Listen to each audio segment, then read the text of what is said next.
Áno, ja som sa snažil pozerať trošku dozadu za nás, pretože tam sa končí pristávacia dráha 3.6, na ktorú práve pristál Delfín L-29 a už tam za ním mieria teda hasičské vozy, aby skontrolovali stav toho lietadla.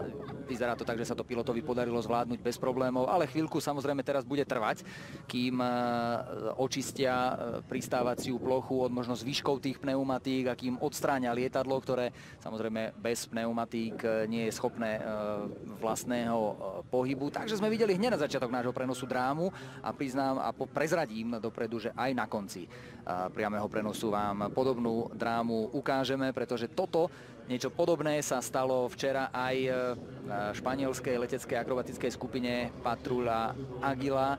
A to je trošku možno aj väčší problém ako v tomto prípade, v prípade Delfínu, pretože Águila samozrejme je formácia viacerých lietadiel a jednému z nich sa to stane. Áno, vidíme, ako po pristávacej dráhe Delfín doslova trochu poskakoval a možno aj to bol ten problém, prečo tie pneumatiky obezadné nevydržali. Takže nechcem to z tohto miesta nejak hodnotiť, či išlo o vydarené alebo nevydarené pristátie, ale jednoducho pneumatiky tento nápor a nápor horúceho asfaltu nevydržali a obe dali s Bohom pri tom pristáti.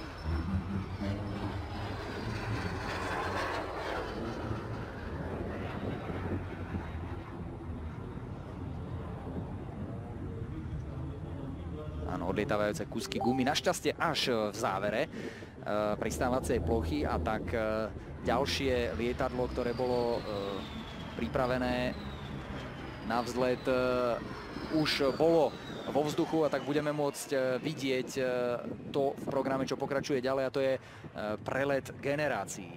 To je ďalšia úžasná vec. Chcem to z tohto miesta nejak hodnotiť, či išlo o vydarené alebo nevydarené pristátie, ale jednoducho pneumatiky. Tento nápor a nápor horúceho asfaltu nevydržali a obe dali s Bohom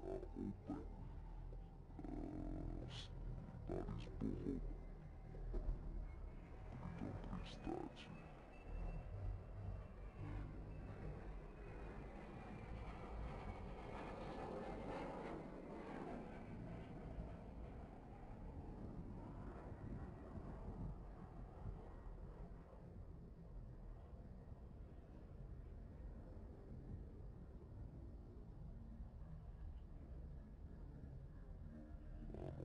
Odlietávajúce kúsky gumy, našťastie až v závere pristávacej plochy a tak ďalšie lietadlo, ktoré bolo pripravené na vzlet,